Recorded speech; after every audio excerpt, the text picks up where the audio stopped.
Hello, everybody. So I've wanted to do this for about a week now because, one, it's Halloween. Two, people seem to like, my voice. Three, this has to do with, horror elements. It's a creepypasta. And four, it's also has to do with things that are going on in the world, like today, even though it's supposed to be taking place in 1999, but it has to do with well, you'll see. Um this video may not actually get out there. This is a pretty long story, so I'm not sure how long this video is going to be, but yeah.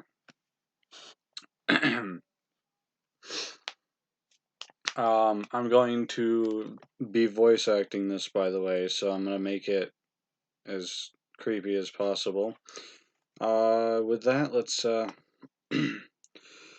nervous. Let's get right into it. The year is 1999.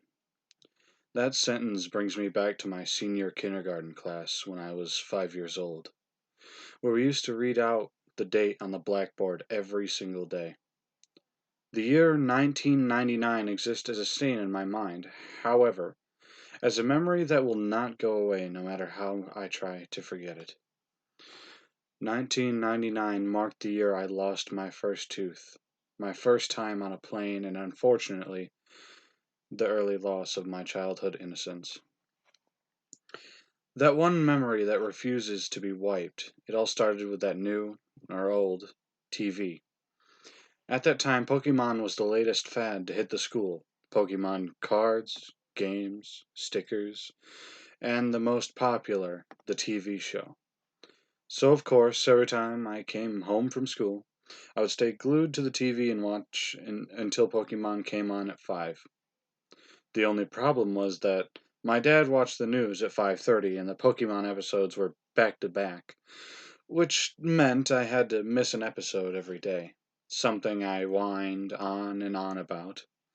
My dad got tired of hearing me complain every day. That must be why he went and bought another TV. My dad put the TV he bought in my room. Unfortunately, it was just an old small boob tube with rabbit ears even. It also only had 20 channels available, not including the channel Pokemon was on. I recall I didn't care, though I was just thrilled I had my own TV in my room. After surfing through the channels, I came to the conclusion that only Channel 2, TiVo Kids, was worth watching, so I watched that for a while. It wasn't for another few months until I discovered Channel 21. One day, in April, I was flipping through the channels, trying to see if Pokemon was on. I pressed channel 21 into the remote, hoping there would be more channels, and to my delight, there was. My dad was surprised too, but he let me watch it because it seemed to have kids' programs on.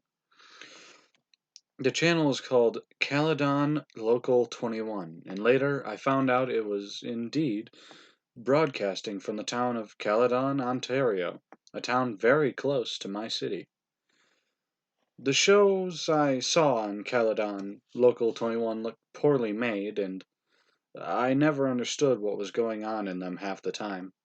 However, as I grew up, every time I thought of that channel, I realized more and more how messed up the shows were, and I had to ask myself, what the fuck was I watching? The following is a list of shows and episodes I remember seeing on Caledon Local 21. How I remember such detail even disturbs me, but I guess things like this stand out in your mind for a while. The channel only ran a few shows, probably because it was only operational between 4 p.m. and 9 p.m. April 1999. Mr. Bear's Cellar, Episode 12. Very sketchy name if you're to look at it nowadays. The show features a guy wearing a bear mascot costume who would get a new visitor into his cellar every day.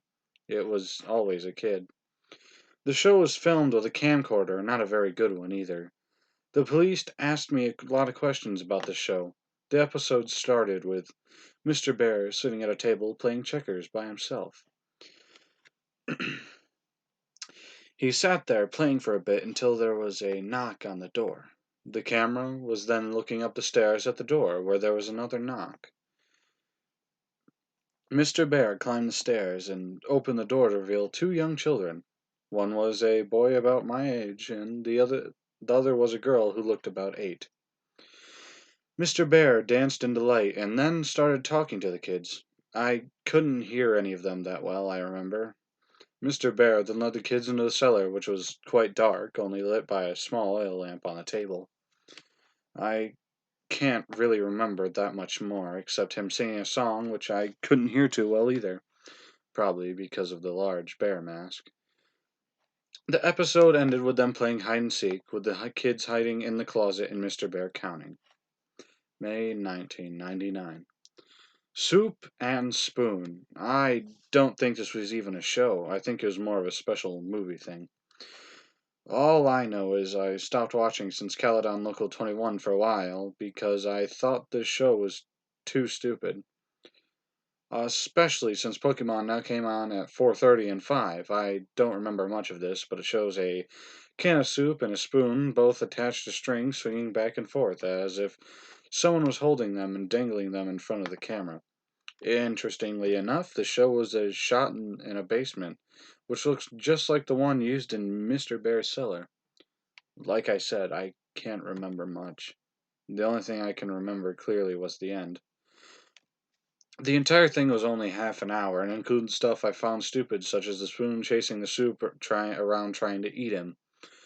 The ending showed a table and about 7 kids sitting around it, each with a bowl of soup in front of them. They were sitting and looking at the camera, but with confused, almost frightened faces. The cameraman then held the can of soup in front of the kids and said, "Spoon's ready," and then it just stopped. July 1999. It was summer, and I hadn't watched Channel 21 for a while until one day when I slept over at my friend's house, and I decided to check it out again. My friend had gotten a TV in his room for his 6th birthday, so we stayed up very late. For us, 9:30 was very late, and watched TV. That's when I remembered Channel 21 and brought it up to my friend. We decided to see if it was on, and to our surprise, it was. They must have changed the broadcasting time. Mr. Bear's Cellar, episode 23.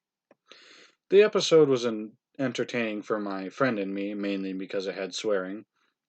However, now when I think of this episode, I realize something was definitely wrong when it was filmed. The episode started with the camera on its side while it was facing Mr. Bear, who was walking upstairs to the cellar door. The camera then blacked out for about a second before fading in, back upright, and facing Mr. Bear. There was also another kid talking to him, but this kid looked about 11 or 12. He was talking to Mr. Bear for a while, but I couldn't hear well, again because of the camcorder, until the kid started raising his voice. The kid was saying how it was late and his sister had to go home. You could also hear more voices in the background. I remember Mr. Bear clearly saying, "Get the fuck out, you're not invited," with the deep voice muffled by the bear mask. I remember my friend and I looked at each other and laughing at the mention of the forbidden F word, but the episode got weirder. The kid began climbing the stairs before turning around and saying he was going to call the police. Mr. Bear began breaking into a run towards the kid, who started screaming and running as well. The camera then cut out, and that was the end of the episode. The channel then turned to static shortly after. August 1999. I didn't want to watch Channel 21 after that. In August, I grew more curious to see Mr. Bear's cellar for some reason, though. The last episode I saw of Mr. Bear was weird and had swearing, which also made me think the show was meant for teenagers. Nonetheless, I flipped on to Channel 21 and my dad was busy. Mr. Bear's Cellar, episode 28. Apparently, this episode had been playing the entire month of August. It was studied a lot by the police. The entire episode was just Mr. Bear sitting in a chair talking to the audience. "Hello, kids. Do you want to visit my cellar? If you do, please write me a letter at this address." The screen then switched to a white screen with multicolored letters reading the address, and that was what remained for the rest of the episode. This repeated for 5 hours every day until September came. And guess what? I actually did. I sent Mr. Bear, or that sick bastard who portrayed him, a letter. I did it out of curiosity mostly. My dad was okay with it because he thought it was a legit kid show. But then again, he never saw any of what was on Channel 21. So I wrote a letter using my best writing possible. I think I just said how I wanted to meet Mr. Bear. So my dad sent the letter to the address Mr. Bear said on the show. It stayed on all day anyway for some reason. It took about a week to get a response, which I was surprised it did. I still have the letter I received on August 15th, 1999. The letter read, "Dear Elliot, thank you ever so much for your letter. I would love to have you in my cellar. Please, we play games, watch movies, and go fire camping in the middle of the woods. Come to my house at," the police cut out this address, "Caledon, Ontario, Canada. I look very forward to having fun with you. Love, Mr. Bear." I cannot believe my dad never found this sketchy, because he actually took me to the house, and then that's when the police became involved. Those endless questions, those pictures of terrified kids, the woods. That brings me to why I'm writing this blog. That psycho and his friend did some fucked up shit back then, and now it seems he's trying to get into contact with me again. The entire police thing is coming back. That has brought 1999 back to me over a decade later. It's happening again. Update, November 14th, 2009. People have been emailing me asking what exactly happened in 1999. I will get to that. Those weird TV shows I was watching apparently were meant to attract kids to Mr. Bear's house. What Mr. Bear did shocked the entire town. My dad actually drove me to Caledon along with the address Mr. Bear left on the letter. The house was actually in the outskirts of the town, in the open farmland. I still remember that house. It looked like an older farmhouse that looked to have been built in the early 1900s. The windows were all boarded up, and the house looked in a state of disrepair. As we all walked up to the house, I remember my dad checking the address over and over again and looking at the house in disbelief. Then the door opened. I expected Mr. Bear to be at the door, but I was surprised to see a police officer emerge from the creaking doorway. The officer began talking to my dad, and, well, I quickly asked if that was Mr. Bear's house. The officer's face cringed slightly, and he muttered, "Oh God," or something like that. He started talking quietly to my dad so I couldn't hear, although my dad told me to go to the car anyway, and then we just went home. My dad was quiet the whole way home. I felt something strange had happened. My dad never told me what happened for a while. I forgot about it anyway, too. Channel 21 no longer came on, and when I asked about it, my dad would not acknowledge its existence. I think it was when I was 13 where I finally learned the truth. I remembered Channel 21 one day and asked my dad about it. I guess he finally decided I should hear the truth. Caledon Local 21 was a local TV channel that ran from October 1997 to August 1999 in the Peel region of Ontario. The entire channel was made from a house in Caledon, the one I visited, and run by a man who was not really known by anyone in the town. The channel was only available to older TVs because the signal was only picked up by rabbit ears, weaker frequency. The man created the shows on the channel, all of which were kids shows. He was Mr. Bear, and he was the Mysterious Cameraman. Sorry, I seem to be stuttering. The real reason he created the channel was more disturbing than what was originally thought. As you might have already guessed, he kidnapped kids and held them in a cellar. But while most people thought he was a serial child molester, he really wanted to use the kids for another purpose. The day I arrived, the man had fled his house the night before, the day before the police went in for an investigation. I wasn't the only one who was watching. Update, December 2nd, 2009. Sorry for not answering any questions for so long. I haven't accessed my email account for some time. Anyway, let me finally set things straight about what I know. Back in October, I visited the house previously owned by the man who ran Caledon Local 21. Two women lived there, operating a daycare business. How ironic. Now to answer the questions you guys emailed me. Question: who else watched Caledon Local 21? Answer: I know other people watched it for sure, including those kids who wound up at Mr. Bear's house.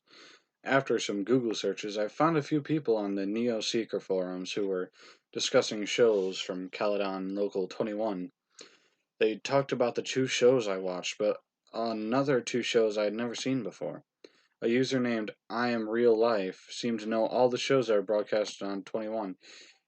Here are the two I've never heard of: Fallen Angel and Life.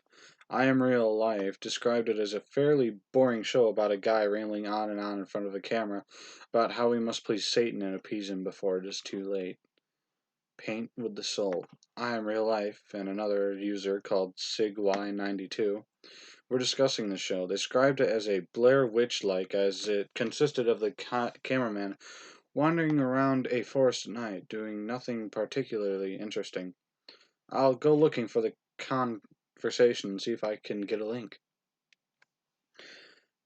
Where is Mr. Bear, the guy who wore the costume? If I did know, I would have said earlier. I have no idea where this guy is, or if he's dead or alive. Hopefully dead.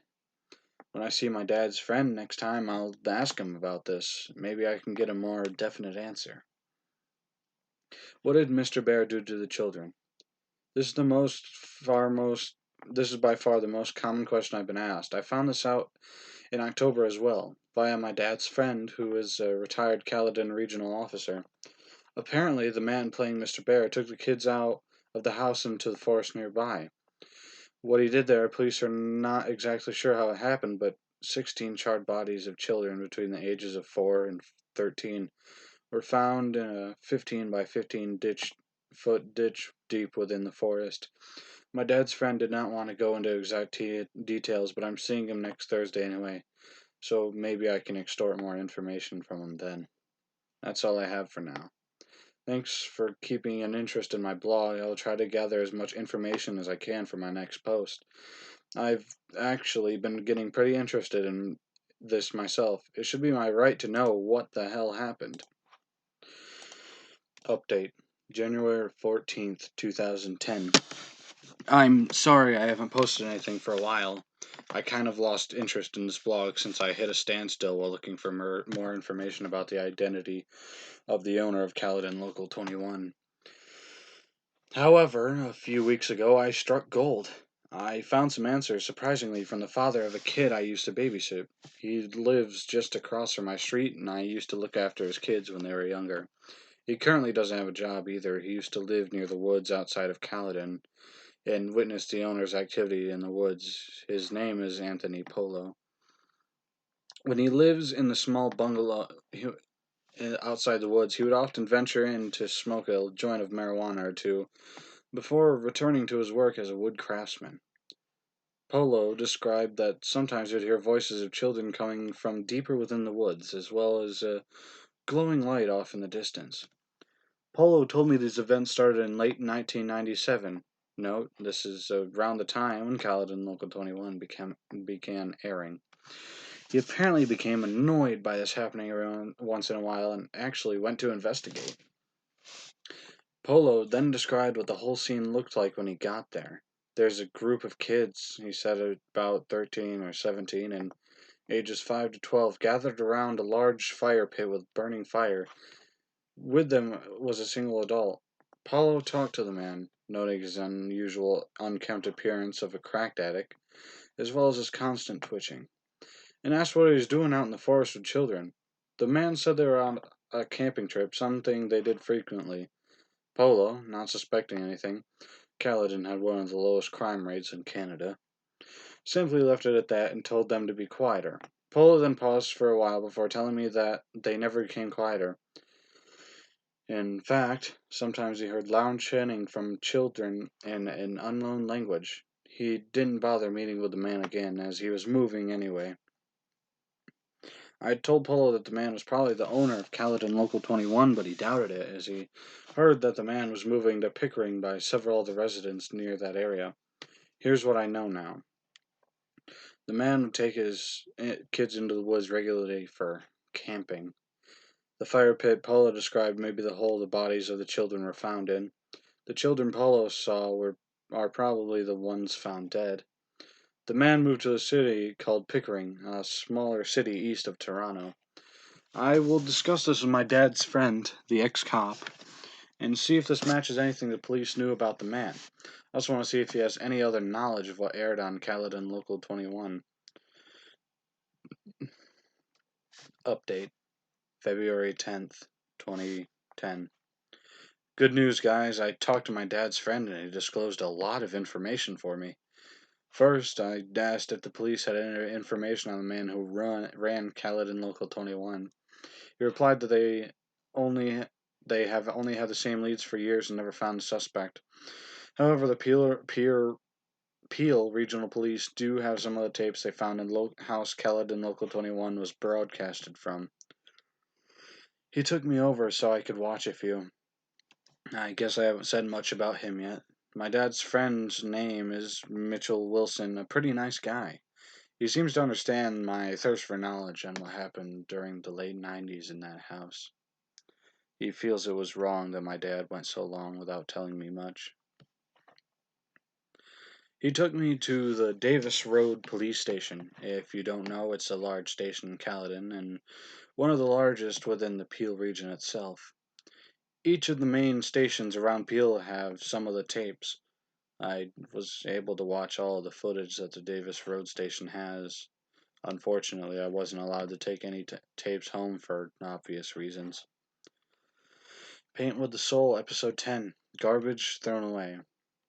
Paint with the Soul was one of the shows that I Am Real Life and Siggy 92 discussed on NeoSeeker. I told the police about this and they informed me that 12 episodes of the show were made and broadcasted between December 5th, 1997 and January 8th, 1998.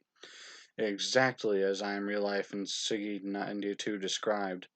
The episode opened with the cameraman wandering around in the forest. It appeared to be during the event as it seems the sun was setting during the evening.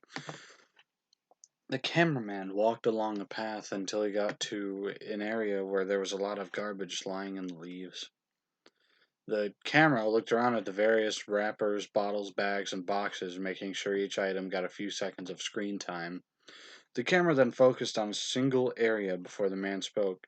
I recall he spoke in a very timid, quiet voice, and I swear I've heard it somewhere else before, like on another Caledon Local 21 show.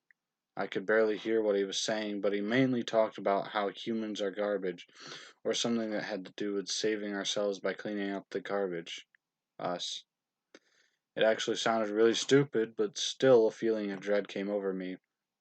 I mean, that forest was possibly where those bodies were found, right? Mr. Bear's Cellar, Episode 25. When the police administrator brought the tape in, I actually said, "Oh, shit," and chuckled a bit out loud. Of course, I got stares from the staff, but Wilson explained to them about my little experience with Mr. Bear and how I still kept the letter he sent me. Like the previous episodes, this one included a guy wearing a bear mascot costume. The episode began with Mr. Bear waddling over to his cellar door with a bottle of orange juice in his paws. On the ground were 16 shot glasses as well as a small bottle that contained an unknown liquid. Mr. Bear poured an equal amount of orange juice into each glass before opening the smaller bottle and depositing one drop into the glass. Mr. Bear then went off camera. There was some minor sounds such as shuffling, and then Mr. Bear emerged from behind the camera's location. Following him were 16 children. Some looked as young as 4, while the others looked like they were practically teenagers. As the children entered, the administrator commented that this is the only episode that showed all 16 victims. The kids all looked rather content, except for this one who had visible bruises on his face, and unlike the other kids, he had a more fearful expression. He also looked about 11 or 12, which caused me to recognize him. He was the kid who had asked about his sister and subsequently met an unknown fate at the end of episode 23. That one episode I watched during July 1999. When I told the administrator this, he confirmed it was the same kid. He was also featured in episode 24, an episode that only aired once at 3 o'clock in July 1999. The police have still not found the tape. Mr. Bear then broke into song singing about citrus fruits and how good vitamin C was for you. I could barely hear the lyrics as they were muffled by the bear mask. The kids all drink their juice, the one from episode 23 doing it rather reluctantly, and the episode ended. After viewing the tapes in possession of the Davis Road Police Station, I'm satisfied, but only temporarily. I still want to know the full story. The police just keep giving me the same crap about the creator of Caledon Local 21 being a fetishist pedophile as well as an apparent cultist. I will sign off for now, get into university first, and get information later. Hopefully I will get back to this blog as soon as possible.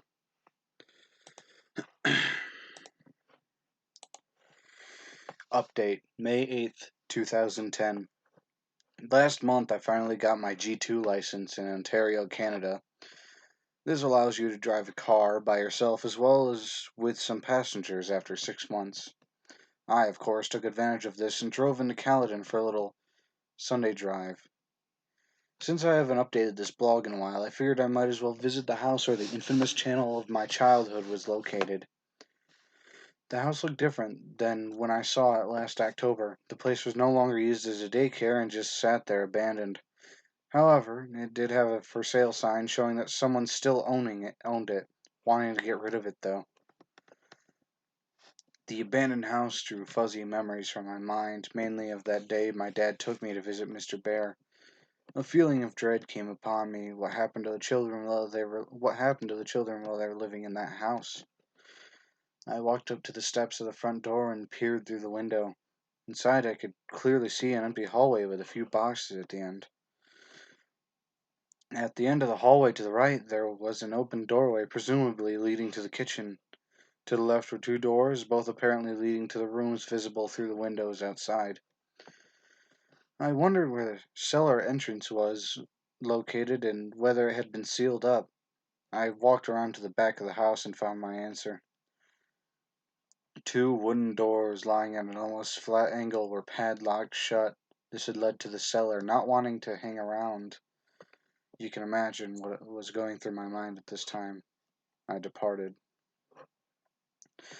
Behind this house, the empty field continued on until it reached a dense forest that lined the horizon.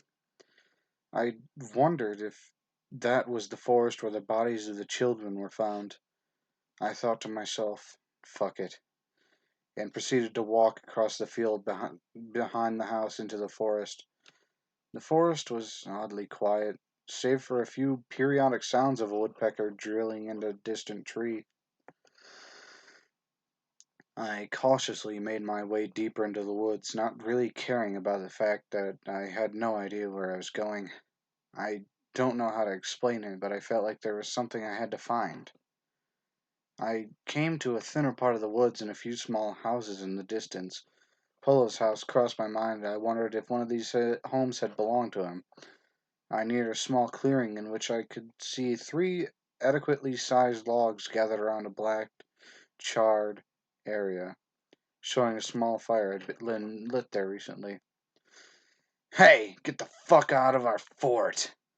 Those words nearly gave me a heart attack. I turned to my left and saw 2 dark-clothed people running towards me. My initial thought was to run. However, as I came closer, I saw they were really just kids in their early teens, possibly 13 or 14, maybe even 12. As they approached me, they realized my size as well. I'm 6'1". Well, they could have been no bigger than 5'8". One might have been 5'7". We said, get the fuck out. The larger one, who was wearing a Slipknot shirt, said half-heartedly. I stood my ground and shrugged. The shorter one, who was wearing a Metallica shirt, swung out a butterfly knife and held it in my direction. No, you wouldn't want to, I said in a deep, serious tone, trying to sound as badass as possible. I pulled out my cell phone. The two kids withdrew, the one in the Metallica shirt putting away the knife. Look, dude, we don't like people in our fort, so can you just go? The one in the Slipknot shirt said, obviously intimidated. I had no business in this forest anyway, so I darted out a simple fine and turned before I realized I had a great opportunity. Did either of you guys did either of you hear about a guy who murdered a bunch of kids in these woods about 13 years ago? I asked the kids. The two looked at each other in confusion before the one wearing the Metallica shirt answered, Yeah, everyone knows about that guy. He said to me as if I were stupid. The kid in the slip-knot shirt continued. He still lives around here in the storm drain. My big brother's friend says he saw him in a bear costume once, wandering around the forest at night. My instinct told me this was probably a lie, and the owner of Caledon Local 21 is probably long gone, only existing as a folklore in this smaller, isolated community. However, as a human, the thought of a mysterious unknown sparks interest within. And where is this storm drain? I asked, just out of curiosity. I don't actually believe the kid's story. The kid in the Metallica shirt stared at me for a few moments, his eyes seemingly full of annoyance yet curiosity for me. You're not from around here, are you? Why did you even come here? Now, I do admit I was slightly startled by the nature of his question. However, I figured I might as well explain why I was there, just in case people mistook my intentions. I told the two kids about my experience with the man in the Khaled in Local 21 and that I had to come to maybe seek out some sort of closure, although though I wasn't even sure. The kids seemed familiar with the channel and they smiled and looked at each other when I mentioned it. They also became more understanding and gave me a detailed description on how to get to the storm drain. Shortly after, I decided to just turn around the way I came and head back to the house, leaving the kids at their fort. But now you're probably wondering why I left out such detail about what the kids told me just now. It is because I'm choosing to conclude what I have gathered now. Here's what the kids told me in detail. The storm drain lies ahead of the kids' fort the same direction I was heading. The drain ends at a small river where access water is drained out near a small playground. The kids told me people rarely use it. The man supposedly lived in the large pipe the rainwater drains out of. People have seen him, although always either wearing a bear mask or the mask in a full-body bear costume. Note, I don't believe this is true and in fact simply a myth made by the residents of Caledon. The story does not seem plausible in any way. Why did no one call the police? Didn't this guy look suspicious? And other questions like these leaves the story invalid.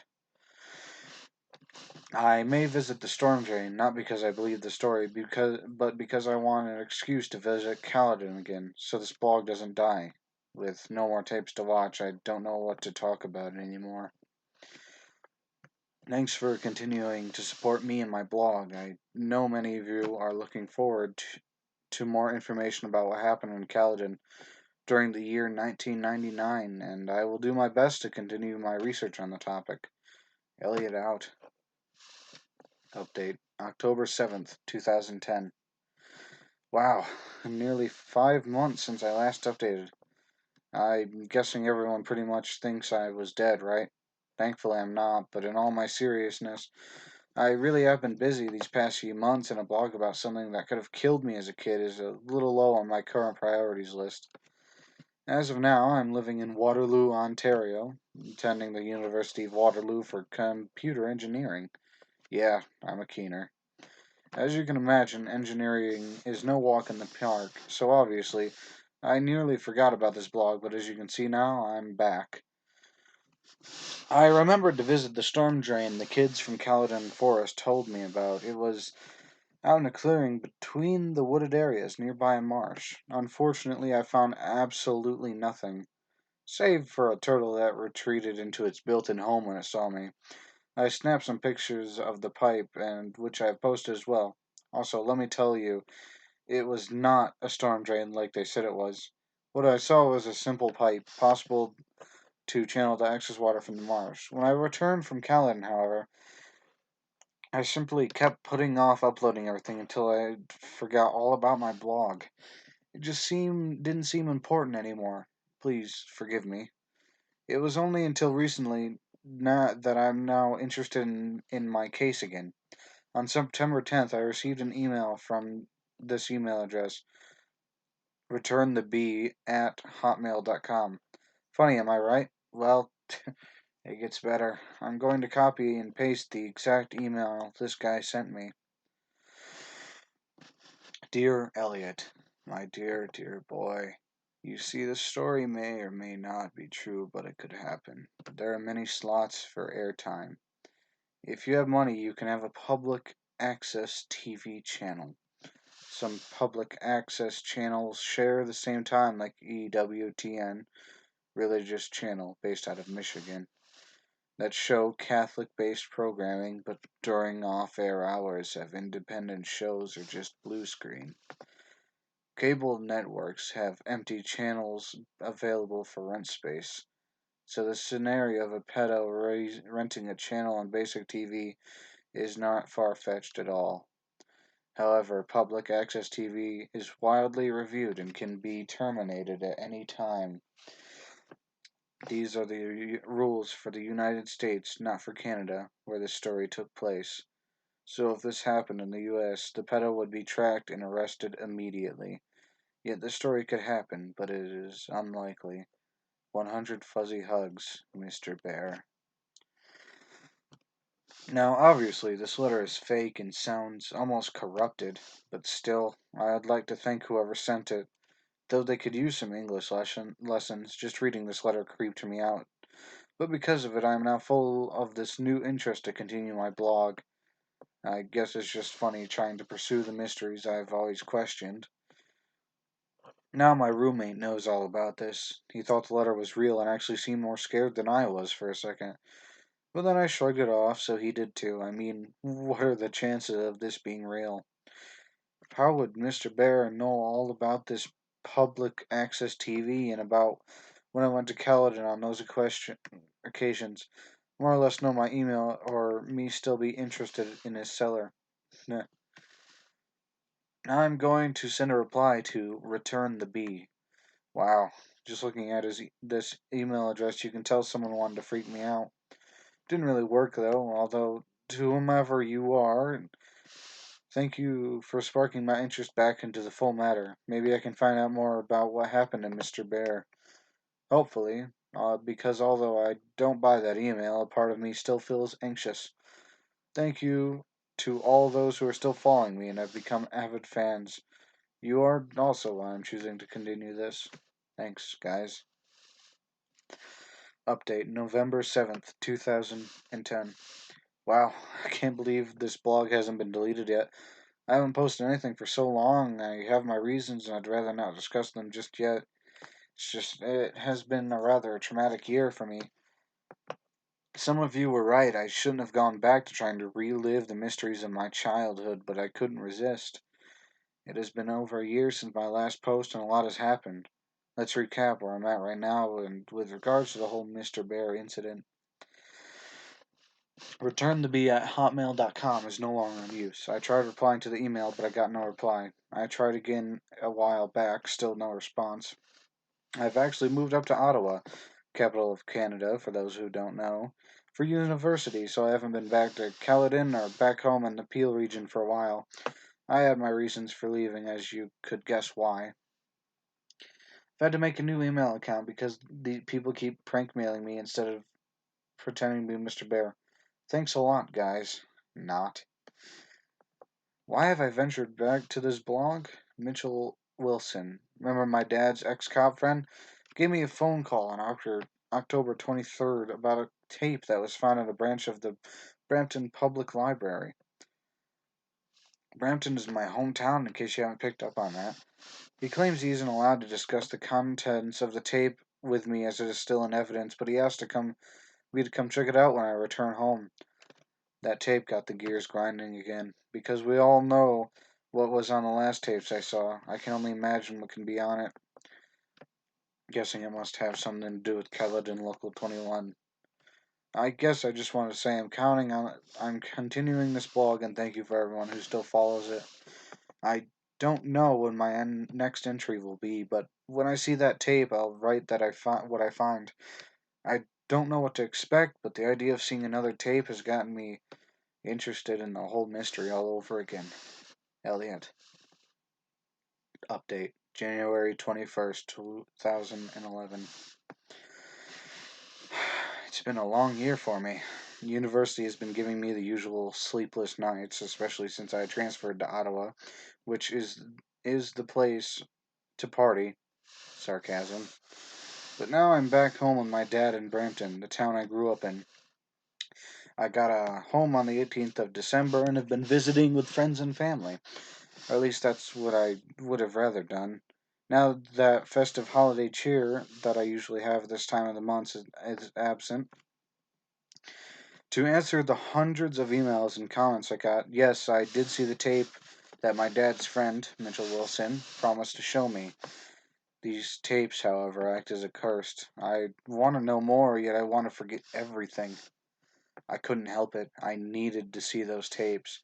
Not only for myself, but all you guys who are just as intrigued as I am by that ominous man in a bear suit from my past. However, after viewing those tapes, I feel that pit of dread deep inside me once again.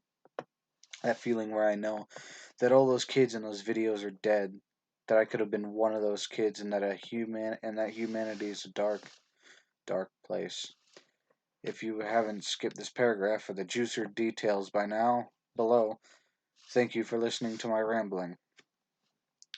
On January 1st, I called Mitchell Wilson and asked if there was a time when I could come by and view the tapes. Things were pretty slow at the station because of a snowstorm, so he said I could come down any time that day. The tapes were located at a branch not too far from me, so I braved the slushy roads and terrible Brampton drivers and made my way to the Peel Regional Police Station, located at the Bramelia City Center. I met Wilson at the front desk, where he then led me up to the second floor and into a small office. He instructed me to have a seat and wait until he went and got the tapes. Before leaving the office, he turned to me and said, "I know you're curious, but are you sure you want to do this?" Of course I did, or at least I thought so. Besides, Wilson's friend had pulled a lot of strings to get me in there, and I didn't want to waste the opportunity. This particular station had two tapes on hand. I was only able to watch a few minutes of footage, however, because the second tape was apparently too damaged to be played on a VCR. Mr. Bear's Cellar, Episode 30. Mr. Bear never ceased to disturb me, especially after what almost happened when I was younger.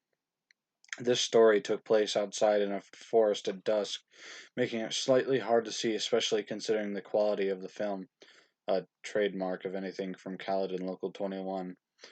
The episode started with the camera being held in the paws of Mr. Bear, aiming it at himself.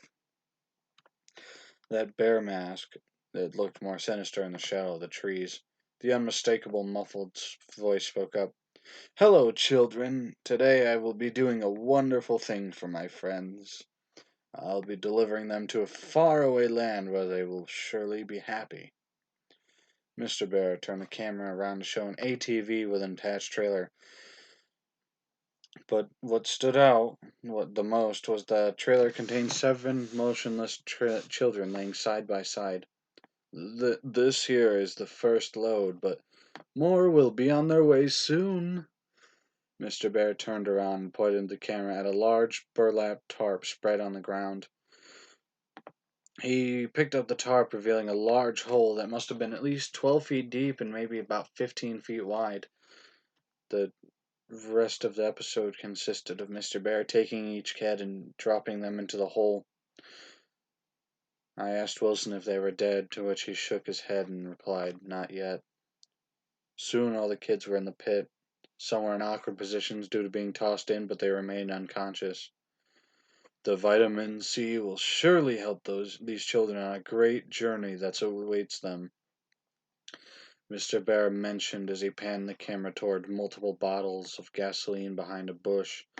The camera zoomed into the bottles as Mr. Bear hummed before the episode ended. Wilson revealed to me that there were 7 of the 16 victims found burnt to a crisp. The gasoline is what the man playing Mr. Bear used to light them on fire. A pit full of burning children. Who the fuck would do that? A feeling of dread found me once again when I realized I could have been one of those kids. Wilson then explained to me that he had previously lied. The other tapes confiscated by the Bermelia police branch did indeed work and contain the filming of the actual burning. However, he felt I wouldn't be able to handle the disturbing and graphic nature of the episode. And you know what? Maybe I can't. I don't even want to see it. I'm satisfied for now, but I just need some time to get myself together. The thing is, the man who ran Caledon Local 21 is still out there. More to come soon. Elliot. INRI.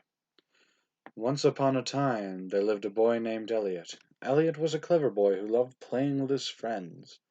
One day, he watched a lovely television show about a bear and his children friends. The children loved helping each other as good as children should, but they also loved the bear. The bear loved the children since the children were so good at helping him and the fallen angel. The children and the bear wanted to play together forever with the help of their angel friend, but the fallen angel needed even more help, so the children had to give the ultimate sacrifice. Because that's what friends do, Elliot. They help each other. Help us, Elliot. Burn with us, Elliot. I want you, Elliot. He wants you, Elliot. Come back to my cellar. Pretty please, with sugar and icing on top. Mr. B. INRI. Update, April 5th, 2011. I wanted to update more, I truly did. However, certain circumstances had turned me off the whole Caledon Local 21 thing. I've since then had hundreds of emails about my blog, and was even in contact with a magazine about my story. But now is the time to come clean to everyone. Where have I been for an entire year? The story of Pandora's box is true, and I opened it. I opened it when I watched a second tape in possession of the Bermelia police branch. The other subject I'd like to address is the number of jokes/fake emails that I've been getting from people claiming to be Mr. Bear. Let's start with the second tape, as this is what traumatized me into stopping my search temporarily. After a few weeks of playing silent, I decided to ask Mitchell Wilson if I could view that infamous second tape he had been talking about. I don't know why. I just felt that viewing the tape would give me some closure. Wilson was obviously reluctant to show me, but I was persistent. He gave me an offer. If I was still interested by the time I turned 20, he would show me the tape. Not being able to do much else, I'd played the waiting game. By the time my 20th birthday rolled around, I was definitely still interested in viewing the tape. I gave Wilson a call, during which he admitted he had hoped that I would forget about asking him again, but I was not taking no for an answer. You really don't need to see it, he kept telling me, but I did need to see it. I had to at this point. Sure enough, he invited me to the Bermelia branch one Monday afternoon, having watched every Saw film in the video of animal slaughterhouses in my ethic class. I was sure I'd be able to handle whatever the tape could throw at me. How naive I was. Mr. Bear's Cellar, Episode 31. When Wilson went to collect the tape from the evidence, the officer in charge of the evidence room shook his head at me, his face saying, "What are you doing?" Wilson explained that this tape included the last known episode of Mr. Bear's cellar. I rightfully assumed that I would be seeing the fate of the children and began to feel a sense of dread. The episode opened inside a forest, the usual one from the previous episodes. The fact took me a while to realize because it was dark. The trees and leaves looked just like shapes dancing around in the darkness. A faint glow of light was present on the right side of the screen. There wasn't any apparent audio. It appeared to be a windy night, yet the trees weren't making any noise. Slowly, the camera began to pan toward the glow, revealing smoke rising from a hole with the tips of flame peeking over the top. Wilson paused at this point. "Are you sure you want to see this?" he asked me. I insisted on it, even though a voice in my head was telling me not to. The video continued. The cameraman moved toward the hole, showing a pit of fire. This was the hole that I had seen in the previous episode, only this time it was filled with shapes. I could see shapes moving around, fluttering, flailing, some motionless. I knew perfectly well what they were. The camera began to adjust to the light and burning flesh. Red, black, a blur of surreal movements and colors. I wish I could forget what I saw, but you can't forget a scene like this. This was not a horror movie, this was reality. Human beings were being killed in a horrifying way, a fate that I could have potentially met. The video was suddenly cut to dawn, the camera now positioned farther away from the hole. The fire was out, however, there was still smoke rising up. A figure was up ahead. I recognized it right away. The Mr. Bear suit was laid out on the ground, empty. He looked just as unnerving. The suit was laid out in the shape of a cross. The cameraman did a lap around the suit, treating it like a treasured artifact. Placed at the head of the suit was a sign in bold red letters. INRI was printed. The cameraman moved back to the end of the suit, zooming into the bear's face. The episode finally ended.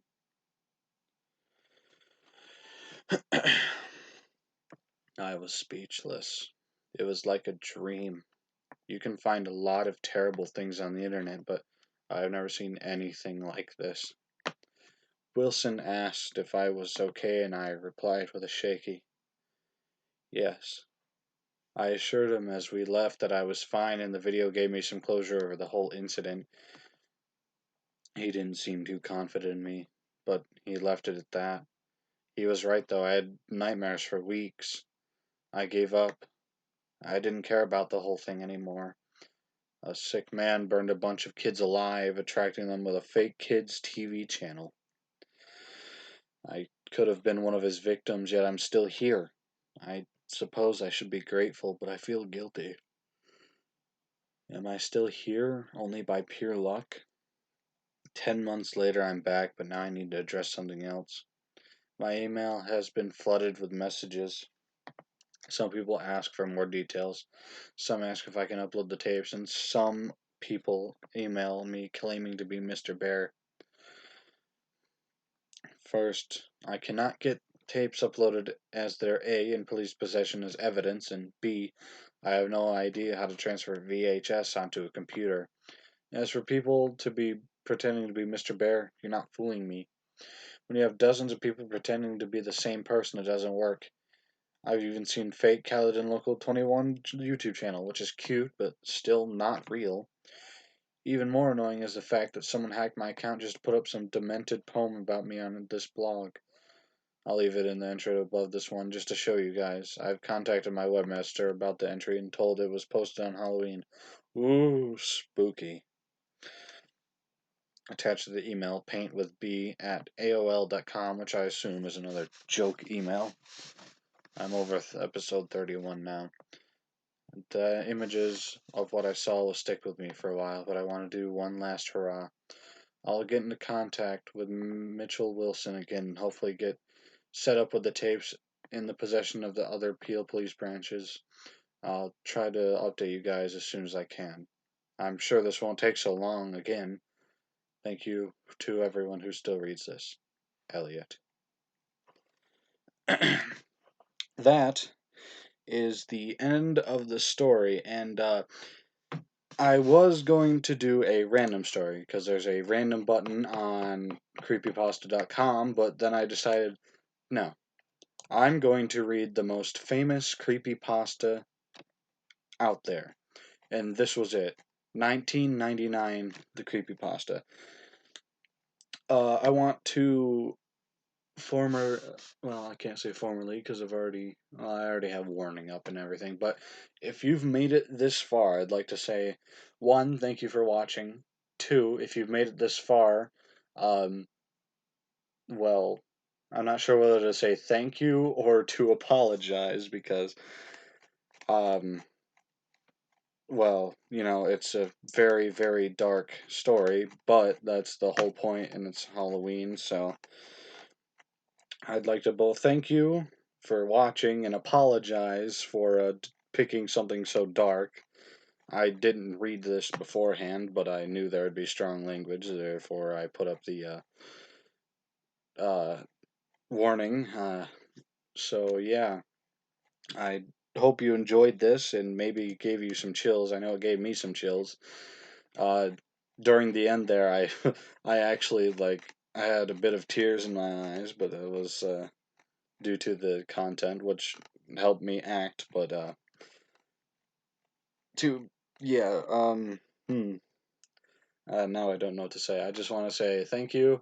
I'm sorry for the language, but pretty much any creepypasta out there has language in it, and I'm only reading, so therefore, you know, Mom, if you're watching this and you made it to the end, I'd like to apologize very, very profusely. But it's a story. It's not my words, and yeah, I'll put a link to this creepypasta in the things. You can read along with me if you want, but I'm going to say this right now. It is very, very dark, creepy, and scary, which you probably already know if you made it this far. Um, Thank you, everybody. I oh, I'm not sure what to say now, but yeah. All right, I'm gonna end this right now before this gets any more awkward.